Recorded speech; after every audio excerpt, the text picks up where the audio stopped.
Scabies কেন হয় এবং কারণ এর লক্ষণ নেই। স্ক্যাবিস তীব্র চুলকানিযুক্ত একটি ফুসকুড়ি, অর্থাৎ কারো যদি স্ক্যাবিসের সমস্যা দেখা দেয়, কেউ যদি স্ক্যাবিসে আক্রান্ত হয়ে থাকেন, তাহলে তার ত্বকে তীব্র চুলকানি হতে পারে এবং ফুসকুড়ি দেখা যেতে পারে। ক্ষুদ্র ক্ষুদ্র মাইট দ্বারা সৃষ্টি হয়, যার ফলে ত্বকে প্রবেশ করে তীব্র চুলকানি এবং ফুসকুড়ি তৈরি করে থাকে, যার কারণে ত্বকে তীব্র চুলকানি এবং ফুসকুড়ি হতে পারে।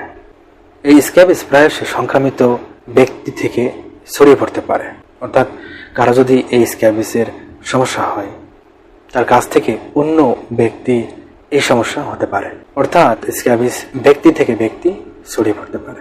এ বিষয়ে অবশ্যই সতর্কতা অবলম্বন করতে হবে, সংক্রামিত ব্যক্তি হতে দূরে থাকার চেষ্টা করতে হবে এবং সময় মতো চিকিৎসা গ্রহণ করতে হবে।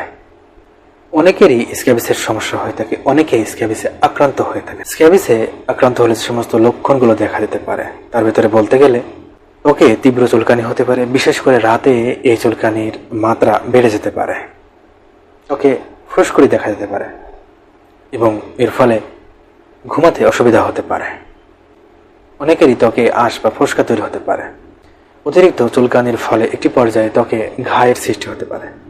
স্ক্যাবিস শরীরের বিভিন্ন স্থানে হতে পারে, বিশেষ করে হাতের আঙ্গুল ও পায়ের আঙ্গুলের ভাঁজে হতে পারে, উরু এবং যৌনাঙ্গের ভাঁজে হতে পারে এবং আশেপাশে হতে পারে।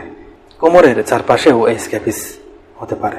কবজি এবং হাঁটুতেও স্ক্যাবিসের সমস্যা হতে পারে। যে সমস্ত ব্যক্তি আংটি পরিধান করেন, ঘড়ি পরিধান করেন এবং ব্রেসলেট পরিধান করে থাকেন, এর নিচেও এই স্ক্যাবিস হতে পারে। এছাড়াও শরীরের অন্যান্য অংশেও এই স্ক্যাবিসের সমস্যা দেখা দিতে পারে বা অনেকে এই স্ক্যাবিসে আক্রান্ত হতে পারে।